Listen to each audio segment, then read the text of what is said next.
오늘 사무엘하 20장을 보면 계속해서 다윗이 이제 압살롬의 난을 피해서 이제 돌아오는 과정 속에서 또 이제 벌어진 사건입니다. 네, 그래서 우리가 먼저 기억할 것은 이 사무엘하 11장부터 밧세바를 범한 그 사건부터 다윗의 왕국은 점점 내리막길이라고 하는 것, 많은 어려운 일이 생기고 또 그의 왕은 왕이지만 통치권으로서의 권세가 다 손상이 되고 뭔가 자꾸 약해진 그런 모습을 보게 됩니다. 그래서 진정으로 이 죄의 무서움, 죄의 결과가 얼마나 우리에게 힘들고 어려운 일을 가져다 주는가, 이 죄의 무서움에 대해서 생각을 하고 반대로 그렇다면 그 죄를 해결하신 예수 그리스도 안에서 우리는 얼마나 큰 복을 누리고 있는가도 우리는 알 수가 있습니다.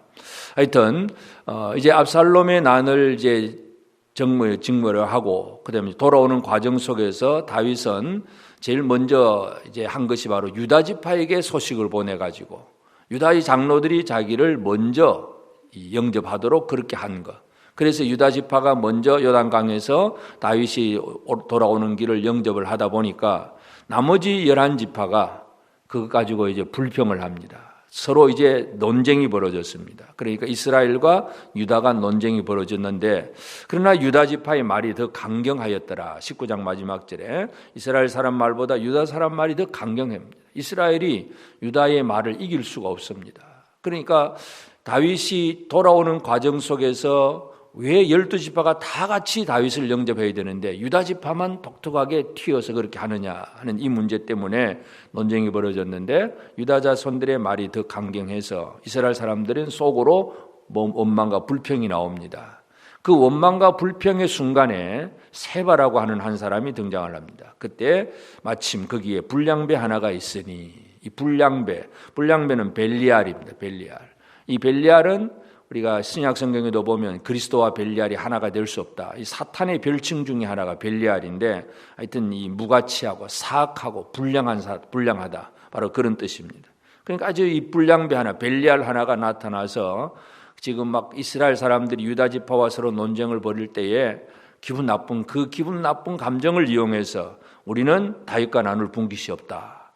다윗과 우리는 같이 지내지 않겠다 하고 돌아가자 하고 돌아갑니다. 그러니까 또 많은 사람들이 또 그 말에 동조를 하고 돌아갑니다. 세바의 반란 사건이 시작이 됩니다. 그래서 다윗은 일단 이제 예루살렘으로 돌아오기는 왔지만 세바가 자기를 따르지 않고 이렇게 갔기 때문에 이 세바의 문제를 해결을 해야 됩니다. 그래서 다윗이 첫 번째로 명령을 내린 것은 아마사는 압살롬의 군대 장관이었는데 지금 이제 다윗의 편으로 이제 돌아와서 다윗이 영접을 해주었잖아요. 그러니까 이 아마사에게 공로를 세울 기회를 줍니다. 아마사에게 공로를 세울 기회를 줘야 이 사람이 압살롬의 편에 섰던 그 죄가에서 좀 벗어날 수 있도록 공로를 세우도록 가서 3일 내로 이 유다 지파 사람들을 다 모아가지고 빨리 이 세바를 쫓아가야 되니까 3일 내로 속기 진행하라 했는데 아마사가 이 3일 내로 그 군대를 다 모으지를 못합니다.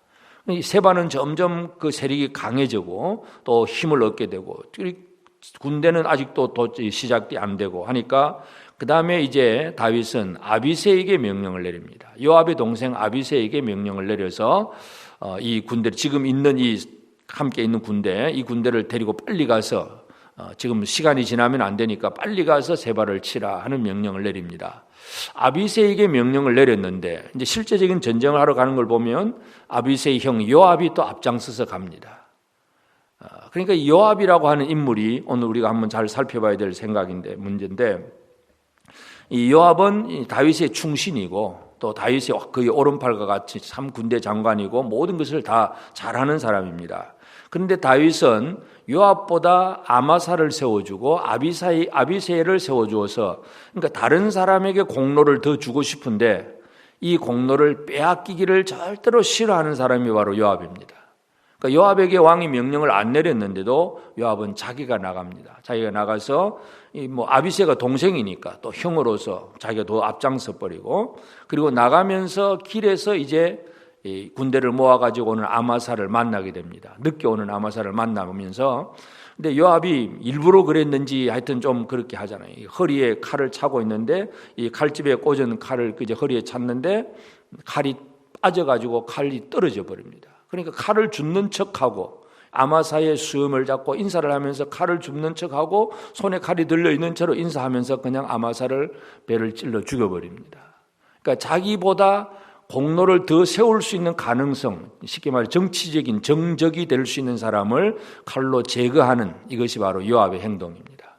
사람들은 아마사의 죽음을 보고 또 막 그렇게 이렇게 혼란스러워졌을 때에 그 아마사의 시체를 그냥 다 숨겨버리고 덮어버리고 그저 요압만 따르게 만들고, 그리고 결국 세바가 저 북쪽으로 도망가 있는 아벨성을 이제 가서 포위를 하고, 근데 포위를 하고 나니까 이제 아벨성에 있는 지혜로운 여인, 이름은 없지만 지혜로운 여인이 나타나서 요압에게 그렇게 대화를 청하고, 왜 이렇게 지혜로운 이스라엘의 어머니 같은 이 성을 멸하려 하느냐 하니까 요압이 그게 아니라 세바 한 사람만 내주면 우리는 결코 이 성을 공격할 의도가 없다. 그래서 이 지혜로운 여인이 그 성읍 사람들을 설득을 해서 세바를 붙잡아서 던져주고, 그로 인해서 이제 세바의 반란이 평정이 되고 요압이 돌아옵니다. 그래서 요압이 돌아와서 그 마지막 23절부터 이제 다윗의 신하들 명단을 보면 첫 번째가 요압은 이스라엘 온 군대의 지휘관이 되고 이런 얘기를 합니다.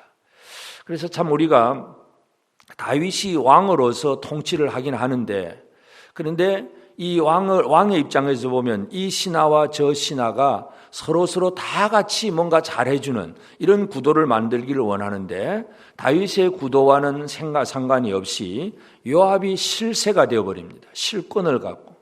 그러니까 아마사에게 명령을 내렸는데 아마사는 기회를 잃어버렸고, 동생 아비새도 뭔가 왕의 명령을 받기는 받았는데 형의 위세에 눌려서 아비새는 주인공이 못 되고 여전히 요압이 주인공이 되어버리고 있습니다.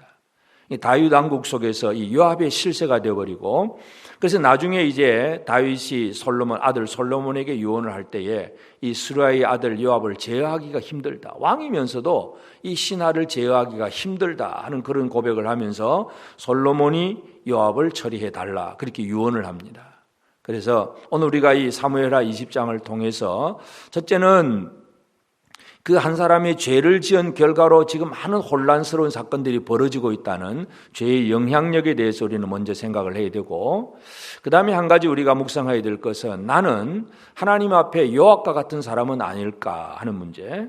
하나님은 이 사람 저 사람을 다 들어서 여러 가지 모든 형제들이 다 함께 하나님 일들을 하기를 원하는데, 요압은 대적은 적군은 아닙니다. 근데 하나님 그 왕의 다윗의 편이긴 하지만 요압에게 있는 문제는 자기의 권력욕, 자기의 어떤 충성심과 열정과 능력 이런 게 풍부한 사람인데, 그래도 어떤 명예와 권력이 다른 사람에게로 넘어가는 것을 결코 원치 아니하고 독차지하려고 하는 것.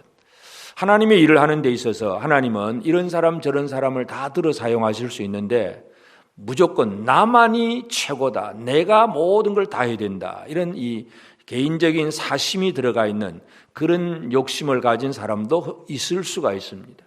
교회 안에서도 그렇습니다. 예를 들어서 한 부서 일을 하면 되는데 이 부서 저 부서 다 참견을 하고 다 내가 아니면 아무것도 안 돼 그러면서 전부 자기 중심적으로 움직여 가려고 하는 그런 사람은 마치 요압과 같은 사람입니다. 오늘 우리가 이 드러나 있는 세바라고 하는 사람, 드러나 있는 적군을 정복하는 것은 아주 쉽습니다.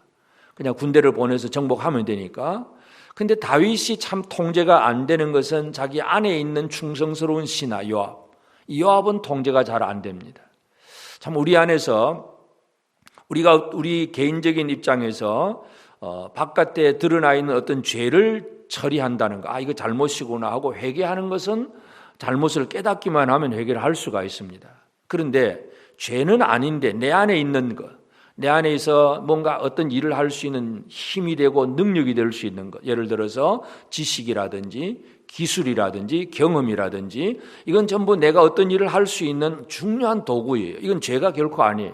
그런데 어느 순간 그것이 더 힘이 세워져 버렸다.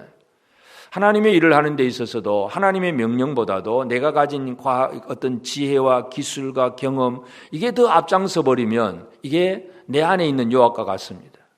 우리가 하나님 앞에서도 요압처럼 되어서도 안 되지만 우리가 진짜 하나님의 명령대로 살지 않다 보면 우리 안에 다른 것이 더 힘을 발휘할 수가 있습니다. 그래서 어느 수트맨가 하나님에 대한 믿음보다도 내가 가진 경험, 과학, 기술, 지식, 이런 것들, 돈, 이런 것들이 더 힘이 되어가지고 그것이 힘을 발휘할 수 있도록 나는 무능해져 버리는 것. 이것이 다윗의 처지가 되어버리기 때문에, 그래서 오늘 우리가 이 아침 사무엘하 20장을 묵상을 하면서 외부에 드러나 있는 새바 같은 그런 적군은 쉽게 처리할 수 있지만 내 안에 있는 충성스러운 신하, 근데 이게 욕심을 부리고 막 힘을 발휘하는데 이걸 처리를 못한다는 거. 이 아이러니한 일인데 우리도 그럴 수가 있다는 것이죠. 그래서 하나님 앞에서도 우리가 요압처럼 될 수도 있고 내 안에서도 나의 장점이 나에게 있어서 요압이 될 수가 있습니다.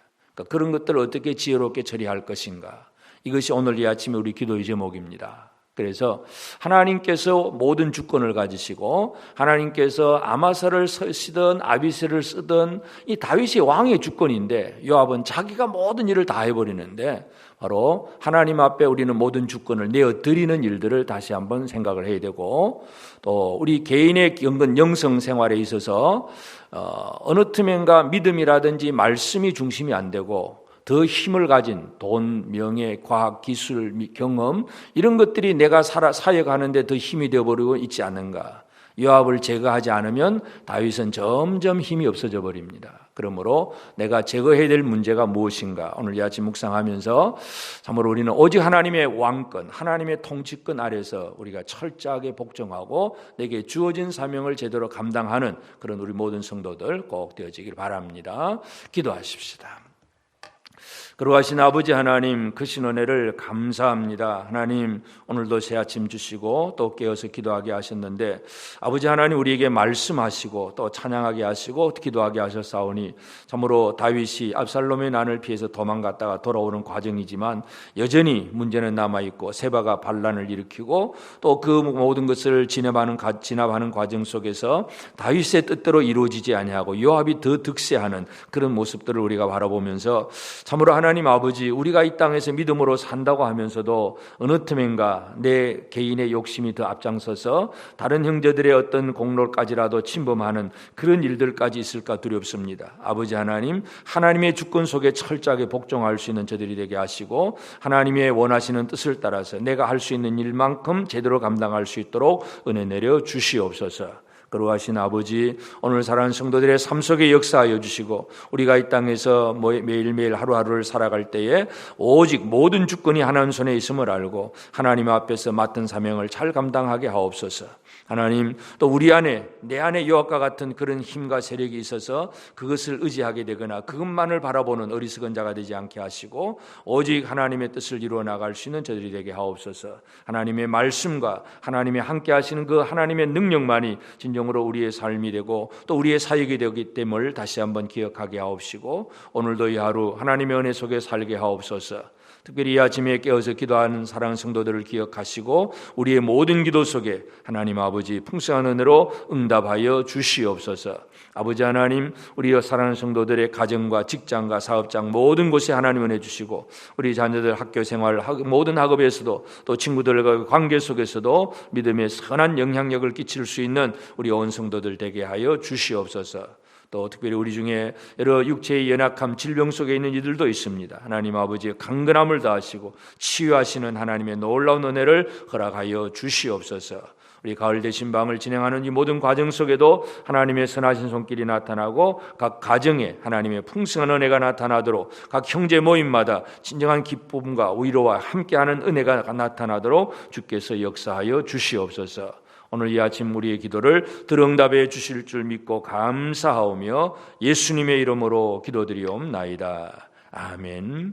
하늘에 계신 우리 아버지, 아버지의 이름을 거룩하게 하시며 아버지의 나라가 오게 하시며 아버지의 뜻이 하늘에서와 같이 땅에서도 이루어지게 하소서.